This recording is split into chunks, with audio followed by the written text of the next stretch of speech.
A kiedy na przykład rozmawiasz, wiesz, z Tunezyjczykami odnośnie Polaków, to co mówią o Polakach? A z dziewczynami, ogólnie jak się okaże, że dziewczyna, no nielegalnie, wbrew rodzicom, już miała ten swój pierwszy raz, nie jest już dziewicą, czy są konsekwencje? A Tunezyjczycy dużo piją alkoholu? Które kobiety są ładniejsze, Polki, czy to według Ciebie lepiej odnosi się do kobiet?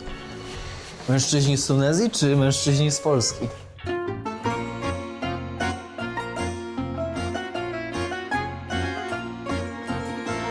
Kłaniam się niziutko, witam serdecznie z centrum miasta, dokładnie ze stolicy Tunezji, czyli Tunisu.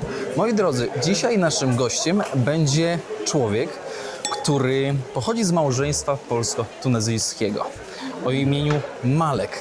To jest gość, który mówi płynnie po polsku, zresztą sami usłyszycie, i który poopowiada nam troszkę o życiu tutaj z perspektywy człowieka, który ma mamę Polkę i tatę Tunezyjczyka.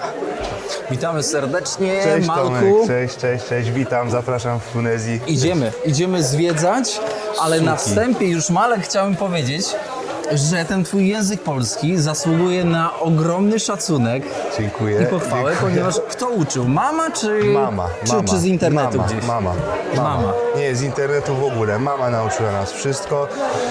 No, odkąd się urodziłem, to pierwszy język to polski od A w mamy. domu jak? Język polski czy francuski? Polski. W domu normalnie po polsku z mamą rozmawiam, a jak wychodzę, to po tunezyjsku. Czyli co, pozdrawiamy panią Alinę, Tak, mamę. tak. Pani Alino, dzięki pani tutaj mamy możliwość porozmawiania z pani synem w języku polskim od Tunezji. Dziękujemy. Skąd ty się wziąłeś? Bo tak, mama Polka, tata Tunezyjczyk. Tak. I teraz pytanie się pojawia. Gdzie oni się poznali? Właśnie mama i tata się poznali w Rosji. Tata był na wycieczce, mama też była na wycieczce z Polski, a tata był z Tunezji. No i poznali się, zakochali się. No Który to był rok? To były lata To 80? były 70, lata 70, tak. No i tata się wrócił do Tunezji, potem pojechał do Polski, ożenił się z mamą. No i przyjechali tutaj do Tunezji. Nie było pomysłu, żeby zamieszkać w Polsce?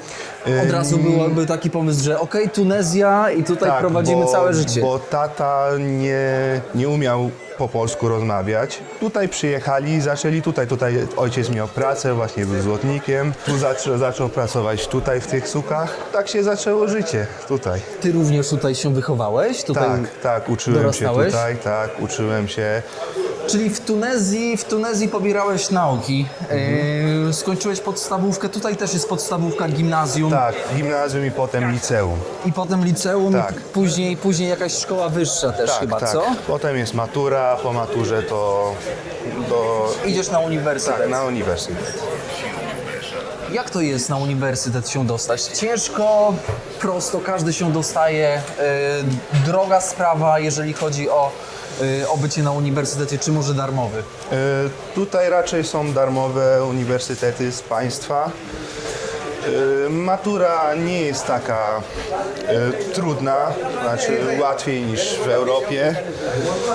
No i po prostu jak tu masz dobrą maturę, to w Europie możesz się uczyć w innych uniwersytetach, na przykład w Polsce, na Ukrainie, dużo do Ukrainy leci. Możesz dostać, a dużo ludzi młodych, twoich znajomych próbuje się wyrwać z Tunezji? Bardzo, bardzo dużo znajomych pojechało do innych krajów. A czemu ludzie uciekają młodzi? Wiesz co, tu jest dobre życie, tanie, no ale Perspektywa? pracy jak się to mówi. Pracy nie ma. Są prace, ale za mało płacą. A, rozumiem. Za mało płacą, tak. Czyli ludzie młodzi chcą po prostu Tak. lepszej pracy, lepszych zarobków. Tak, lepszych zarobków, tak. Zwłaszcza ci, co się dużo uczyli i po matura, fakultet, to No tak, lekarze na przykład. tak, nie? tak. A ile tacy przeciętnie sprzedawcy mogą zarabiać, jak myślisz? Sprzedawcy tutaj to zarabiają między 600 a 800-900 dinarów, to jest około 1000 zł, 1200. Zależy co, zależy gdzie. No tak, ale koszty życia trzeba powiedzieć, że są znacząco niższe, nie? Tak. Rachunki. Jedzenie jest tanie. Wynajęcie jakiegoś domu to też tanie. No i A gdybyś miał porównywać te zarobki do zarobków w Polsce i życia w Polsce, to tutaj żyjesz miesiąc za 600 dinarów, a w Polsce to tylko jeden tydzień przeżyjesz. w jakim domu, gdybym cię zapytał, w jakim domu bardziej dorastałeś, Malek? Czy w domu polskim, czy w domu tunezyjskim? W domu polskim. W domu Bo polskim. w domu to wszystko po polsku, z mamą po polsku, jedzenie polskie. No jak poza domem to po tunezyjsku, nie? No tak, ale teraz tak się zastanawiam, wiesz nad czym? Nad religią. Mama chrześcijanka, Tata tata muzułmanin. Tak, I masz też chyba siostrę, prawda? tak, mam siostrę, Sarę. Sarę, pozdrawiamy serdecznie. W jakim obrządku religijnym wychowywali was rodzice? W muzułmańskim. Tak, Muzułmańskim. bo w przedszkolu uczyliśmy się Koranu, też w podstawówce też Koranu, aż do liceum też był cały czas Koran. Ale mama nie odpuściła i te tradycje chrześcijańskie, święta może, Tak, też mamy Też święta, obchodzicie. tak, obchodzimy święta, wszystkie święta obchodzimy w domu. czyli takie Tak. ciekawe połączenie chrześcijaństwa tak. i islamu. Czyli tak, z tymi językami, bo to też jest dobre pytanie. W szkole uczycie się po arabsku Uczymy się arabskiego, francuskiego i angielskiego. i angielskiego. Ty mówisz jeszcze po polsku, Tak. czyli znasz 4 języki 4 płynnie. języki. Czyli Dokładnie. można powiedzieć, że ty poliglota.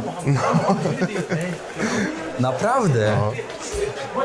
A powiedz, ten język, który słyszymy tutaj na ulicy, to jest język arabski, czy to jest jakaś mieszanina? To jest mieszany język między arabskim, francuskim, też berberyjskim, emezigh też Okej, czyli to jest taka mieszanka. mieszanka. Tak. Mieszanka. Czy ty te takie dialekty rozumiesz? Wszystko rozumiem. Wszystko rozumiesz. Wszystko, tak.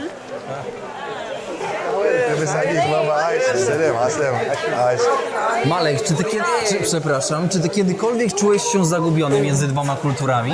Między polską a tunezyjską? Nie, nigdy. A kiedy przyjeżdżasz do rodziny, bo rodzinę macie z Krakowa, tak? Kraków, Z Nowego Sącza. Nowy Sącz, Tak. aha, z tych stron. tych stron. Kiedy przyjeżdżasz do Polski, to nie czujesz się trochę zagubiony? Bo tutaj Nie. takie dwa różne światy, co? Czuję się w domu, tak jak w domu normalnie. To normalne. Czyli często spędzałeś wakacje w Polsce? Tak. Tutaj była nauka, wakacje. Kończyłem naukę, jechałem do Polski. Jak się tu zaczynała nauka, to wracałem do Tunezji. Całe lato właśnie w Polsce spędzałem. ليه فما تراس فوق؟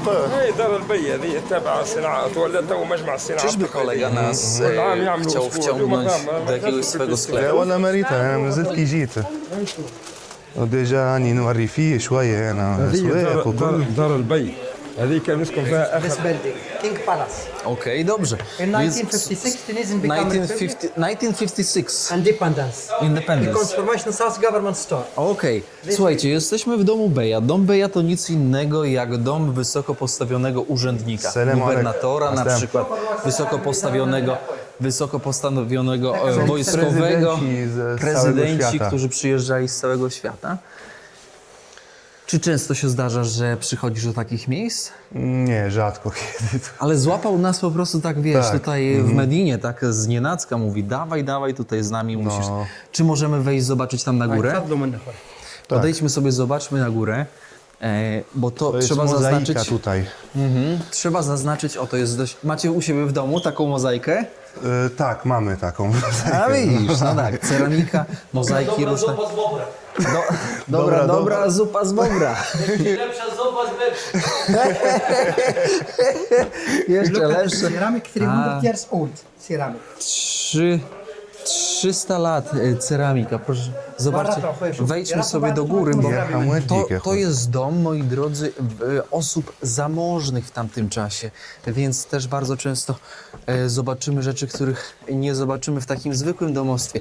Tutaj z wełny wielbłądziej. Po czym rozpoznać?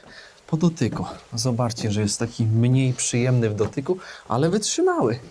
Wytrzymały i rzecz jasna, można powiedzieć, trwały. Proszę bardzo, dach w domu Beja. Ty jesteś złotnikiem, o czym jeszcze sobie pogadamy. Poznajesz kobietę. Czy łatwo jest poznać kobietę w Tunezji? Tak, można. Można poznać kobietę łatwo tutaj. A dziewczyny są takie bardziej otwarte jak w Polsce? W sensie otwarte, łatwiej jest poznać, bo tutaj mówię o takich aspektach religijnych. Wiemy, że w islamie jednak te relacje damsko-męskie, Tak. one są ściśle poukładane, że no nie można tak po prostu znienacka na mieście Tak, zaprosić nie dziewczyny. można. Trzeba iść do taty i pogadać z ojcem. No i I co pytasz? Mówisz, ojcze Pauliny. Ja tutaj Pauliny chciałbym się z nią zacząć spotykać. spotykać, no i robicie taką... kupujesz pierścionek. Ale nie, to poczekaj, to już aż tak na grubo już jest. Tak, no, tak ma czyli- być, tak ma być.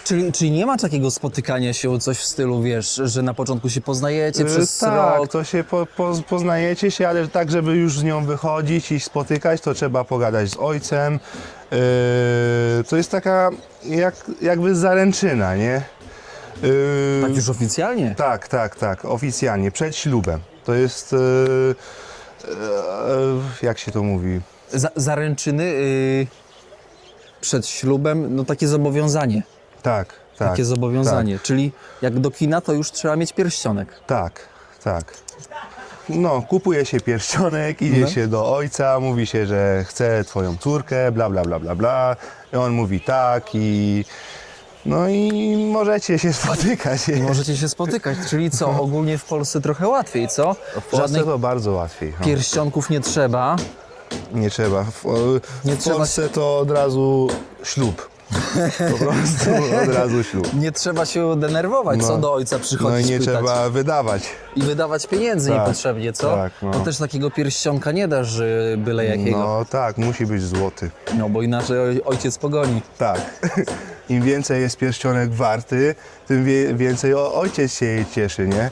A, No. czyli na więcej można. No, na Wtedy więcej to już i można. nawet pewnie do teatru może wypuści. No dokładnie. Są takie tradycyjne. A gdybym cię zapytał, jaką kobietę byś szukał? Tunezyjkę czy Polkę? Sam nie wiem. Jeszcze nie wiem. Jeszcze się nie zdecydowałem. No dobra, ale jak dziewczyna, wiesz, dziewczyna ogólnie chce się z sobą spotykać z takim młodym chłopakiem, wiesz, wykształcony, młody, rozsądny gość. Nie chce już tam z ojcem wchodzić w konwenanse, tłumaczyć mu. To co, myślisz, że oszukuje? Oszukuje, tak. Wychodzi z domu, mówi, że wychodzi z koleżankami albo idzie się uczyć, a ona wychodzi z chłopakiem. No. Budować tą relację. Dokładnie, Poznawać się, dokładnie. sprawdzić, czy ten chłop jej leży, czy nie leży. No to jest, trzeba poznać tą osobę, nie? No trzeba. A co myślisz o tych właśnie małżeństwach aranżowanych w islamie, gdzie na przykład twoja mama Alina mówi: Malek, tam jest Patrycja z domu takiego, wiesz, tradycyjnego i bierzesz się za żonę. Wziąłbyś? Zgodziłbyś się? Nie, Nie zgodziłbyś się. nie. Czemu się mam zgodzić na coś, co nie... Jak się to mówi? Nie współgra z tobą może? Dokładnie. No przecież muszę poznać tą dziewczynę, muszę mieć z nią relacje, wychodzić z nią, gadać z nią dużo, spotykać się, żeby poznać tą osobę, a nie tak, że wchodzisz i bierzesz i żenisz się i od razu, nie? Czyli co? Czyli, Potem będą problemy, nie? Będą problemy. Będą problemy. czyli można powiedzieć, że Tunezja jest taka otwarta na zmiany?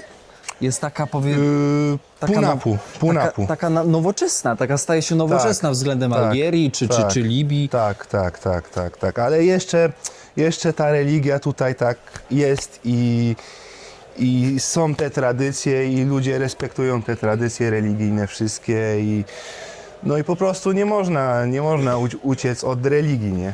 A z dziewczynami, ogólnie jak się okaże, że dziewczyna no nielegalnie, wbrew rodzicom, już miała ten swój pierwszy raz, nie jest już dziewicą, czy są konsekwencje? Tak. Co, wygonią z domu? No są co wyganiają z domu, są co potem się żenią i mąż po prostu dowiaduje się, że ona nie jest, jak się to mówi... Dziewicą, nie? No i się rozwodzą, nie? Tutaj jak ktoś się żeni, to muzułman, to jego żona musi być na początku czysta, tak, tak. A jak nie jest? Jak nie jest, to są problemy.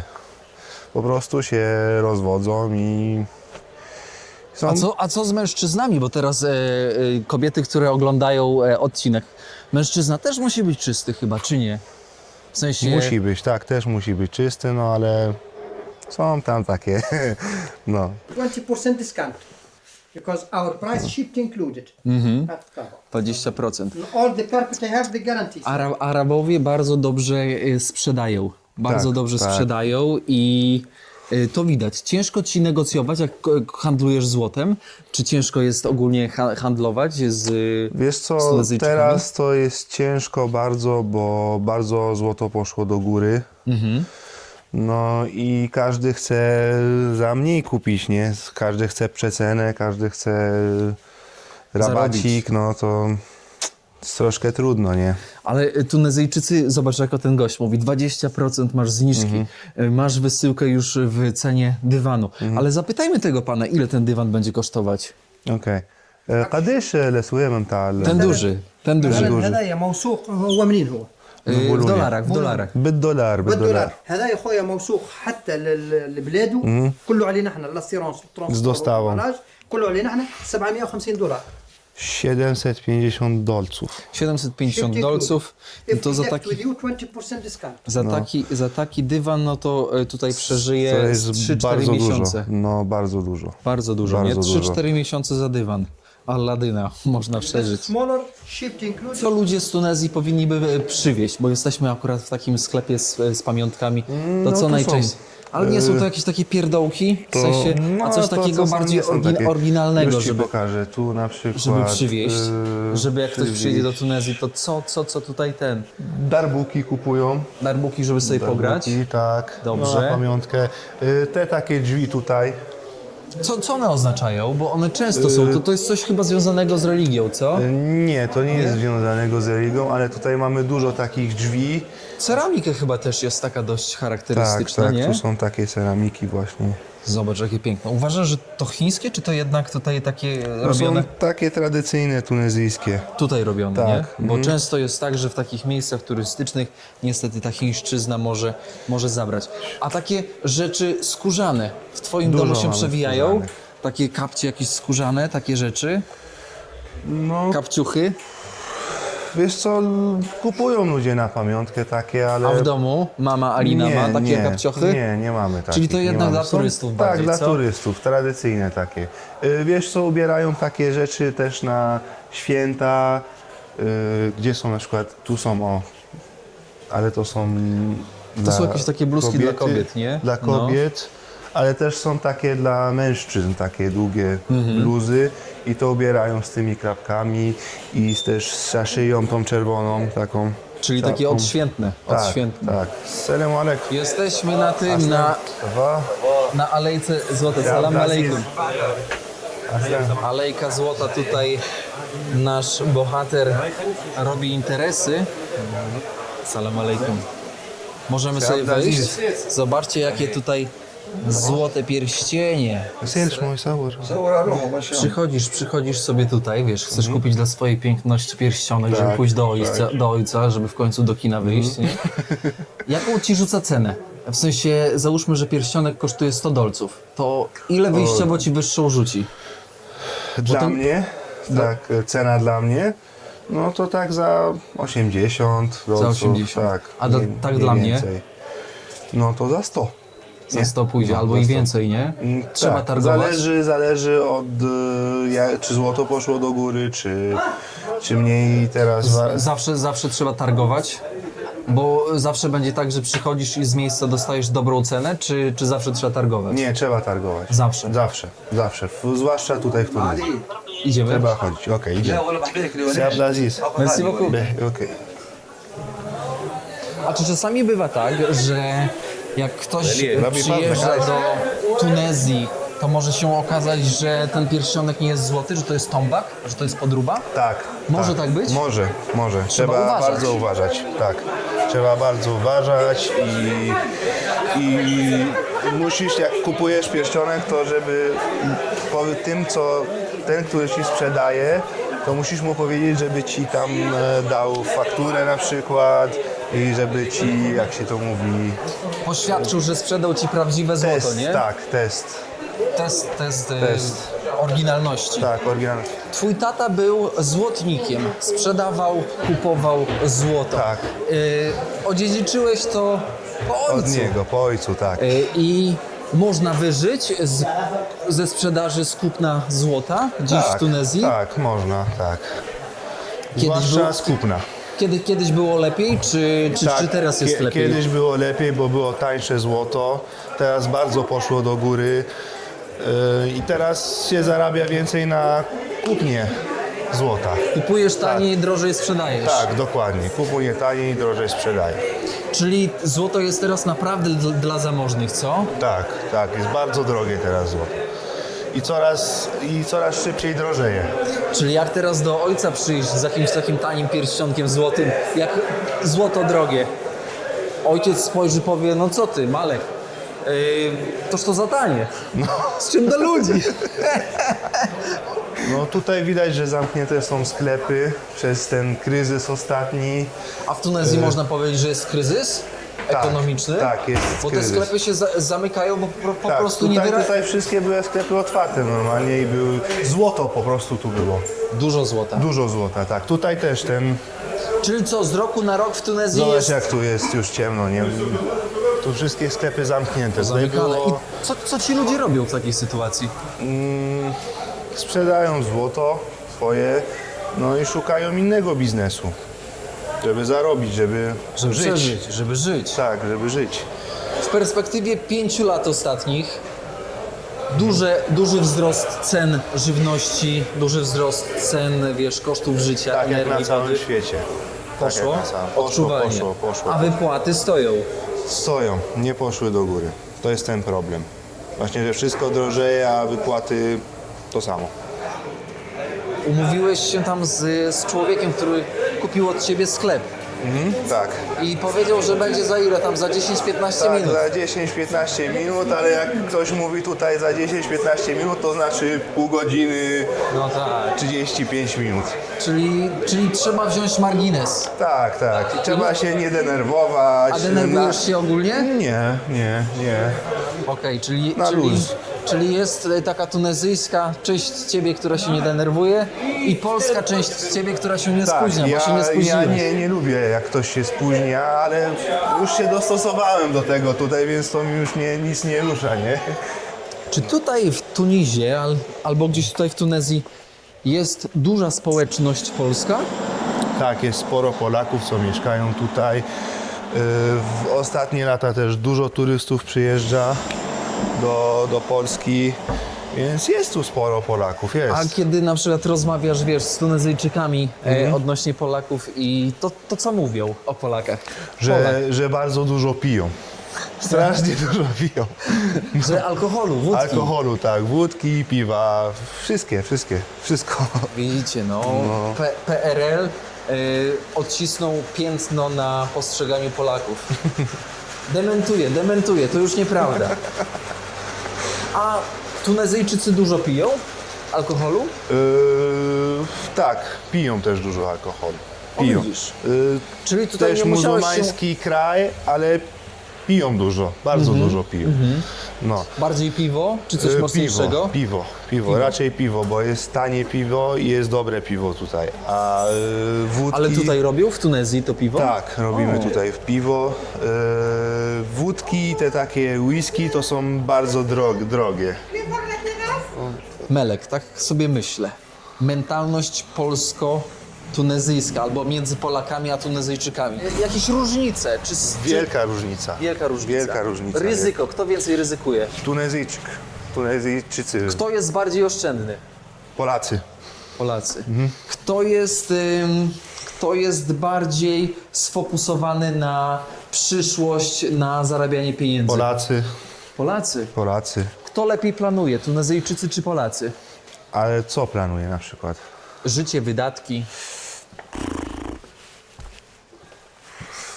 Polacy. Polacy.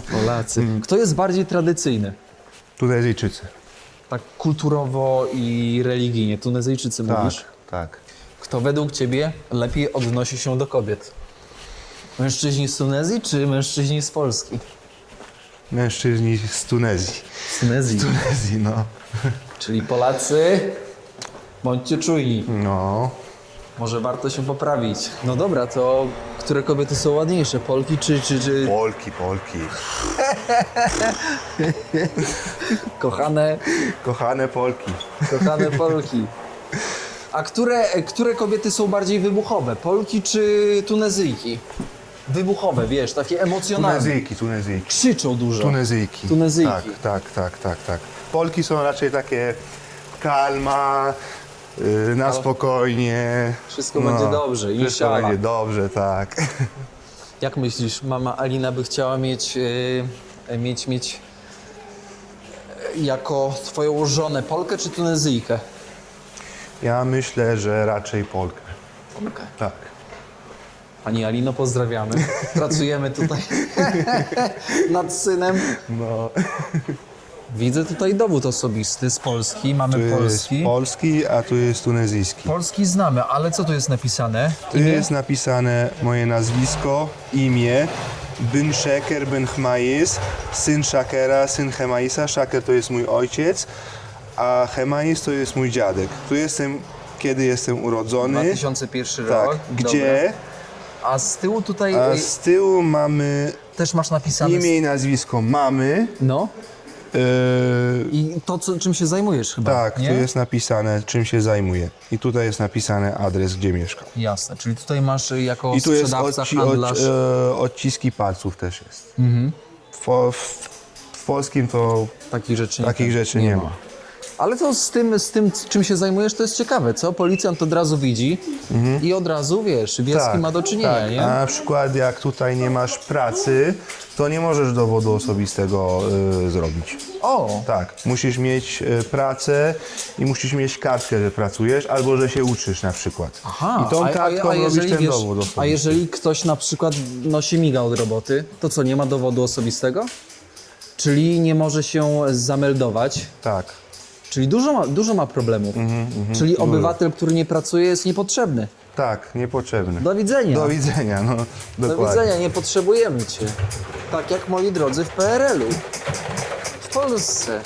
Nie pracujesz, to się obijasz. Taki obywatel nam zbędny wręcz. Czy miałeś możliwość zaobserwować gdzieś tutaj, wiesz, w Tunezji taką dyskryminację mniejszości religijnej, którą jest chrześcijaństwo? Czy na przykład twoja mama Alina, chrześcijanka, miała nieprzyjemności z tego tytułu? Nie, w ogóle. Nie miała żadnych problemów z religią. Mało jest takich problemów tutaj już z religią. Czyli tego faktycznie w kraju muzułmańskim tak nie słychać, Zwłaszcza nie w Tunezji. widać. Zwłaszcza w Tunezji. Tak, Czyli Tunezja tak. jest taka otwarta, Otwarta nie? jest. Liberalna, tak, otwarta. Tak, bardziej otwarta od innych muzułmańskich krajów. Ty, jak to się Melek nazywa? Ten kryształ? Z gór? Pchór. Słuchajcie, tak. jakiś kryształ zgórski, który jak się zmiesza z węglem, to jak działa jak kadzidło, odświeża powietrze. Może Bardzo ładny zapach z tego wychodzi. takie trochę jak żywica wygląda, ale co to w ogóle jest? Może ktoś z was będzie wiedział, bo mi nie przychodzi w ogóle nic do Kamień, głowy. nie? Słuchaj, merci. Jatik Sahaśk. Melek, a jak mówisz Tunezyjczykom, że masz polskie korzenie, to jak reagują? Wiesz co? Nie widać, że jestem Tunezyjczykiem i nie widać, że jestem Polakiem. Wiesz, na przykład jak jestem w Polsce, to nie wiedzą, że jestem z Tunezji, bo mam dobry akcent. To samo jest tutaj. Czyli co, Tylko jak ja myślą, że mówię. jesteś obcokrajowcem? Gdzie? Tutaj? No. Nie. Tutaj myślę, znaczy, bo ty wyglądasz jak Tunezyjczyk. Tak, wyglądam jak Tunezyjczyk i wyglądam tak jak Polak, to wiesz. tej strony i z tej strony Tak. to... Ale Tunezyjczycy dziwią się, że masz polskie korzenie? Że mama Polka? Dziwią się, że jestem Polakiem i żyję tutaj w Tunezji. Okej. Tak, mówią mi zawsze, czemu nie wyjedziesz do Europy, tam jest lepsze A, życie, widzisz, bla, bla, bla. Europa, większe no. możliwości. No. Taki sen chyba, nie? Ale z drugiej strony Europa to też duże wyzwanie. Nie ma co ukrywać. Tak, no. To, Oni że tam- myślą, że to jest raj na ziemi, a A okazuje To nie się, jest że raj. już samo wynajęcie mieszkania stanowi ogromny jest problem. problem. Prawda? Na dokładnie. przykład wiesz, że w Nowym Sączu czy w Krakowie chociażby. zwłaszcza w tych większych miastach. Czyli można powiedzieć, że dla młodego człowieka start w życiu jest łatwiejszy w Tunezji? Nie, Żeby się usamodzielnić, wyjść z domu rodzinnego? nie. W Nie. Polsce jest łatwiej. W Polsce jednak Tutaj łatwiej. są ludzie, co mają 30-40 lat i jeszcze żyją z rodzicami. I to jest okej społecznie? Tak, to jest okej tutaj. Nikt się nie naśmiewa. Nie, bo większość ludzi tak żyje. Wiesz co, bo nawet jak teraz ma ktoś dobrą pracę tutaj w Tunezji, to trudno jest, żeby zarobić i kupić na przykład dom albo mieszkać w innym miejscu, więc to jest trudne. Dlatego się mieszkają z rodzicami. Melek, W tym sklepie No. był taki pan, co leczył tylko ziołami. Wszystkie choroby ziołami. Tylko ziołami, tak. aptek ogólnie w Tunezji dużo. Tak. Ziołolecznictwo nie jest takie popularne teraz. No teraz nie, ale kiedyś w czasach to było bardzo popularne. A widzisz. To teraz zaczyna się modlitwa. Modlitwa. Tak jest. Czyli co, miesza ci się francuski, arabski, Nie, polski? polski i tunezyjski. Polski, Tak, tunezyjski. to polski tunezyjski. Ale tak ogólnie to jak myślę, to po tunezyjsku. Po tunezyjsku. Tak, po tunezyjsku. Kotki. Trzecie... Zły wzrok. Nie. Zły... Nie. Ja myślałem, że chce mnie... A widzisz? Chciała cię trochę Chciała? ugryźć. No, tak mi się wydaje, no. Ja w oczach pulpetów to widzę po prostu ten. Tu są słodycze. To są słodkie rzeczy. Co to jest? Weźmy to. Makrud. Makrud. Coż to jest? To jest takie słodycze tunezyjskie. Takie słodycze, ale co to jest? Kasza manna? W środku co jest? Wiesz, Czekolada? sama nie wiem, dechel. Tmar, z daktyli. Z daktyli Tak, w środku. z daktyli. A, okej, czyli daktyle są popularne, ale też tutaj widać sezam. Tak, Sezam, daktyle. Tu też te większe z sezamem też. A widzisz. A tam są takie suche. Tunezyjczycy lubią słodycze, Bardzo. bo herbata to jest taka słodka fest. Słuchaj, a kawę jak pijecie, tutaj to serce normalnie wybucha. No tak. Lubią tutaj Tunezyjczycy lubią takie mocne rzeczy. Albo słodkie, albo kwaśne. Kwaśne, nie spotkałem kwaśnych. Tu dużo cytronady sprzedawają. Czego? Cytronady.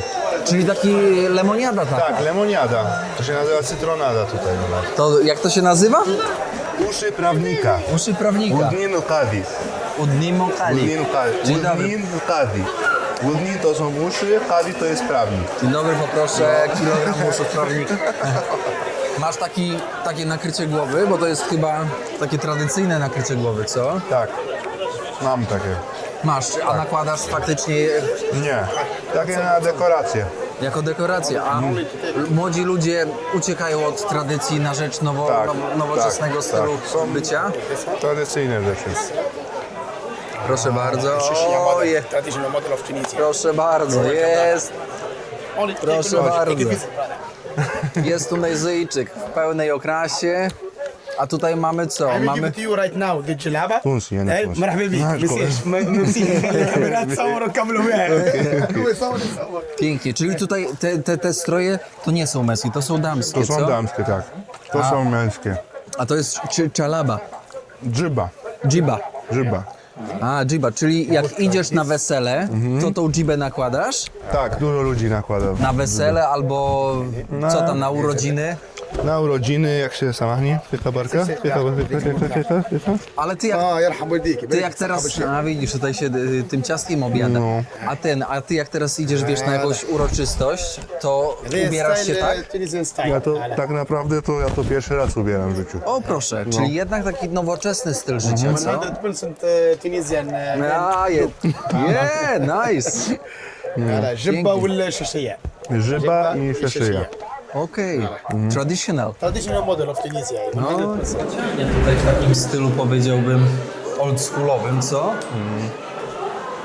Ale to już taka bardziej nowoczesna chyba, co?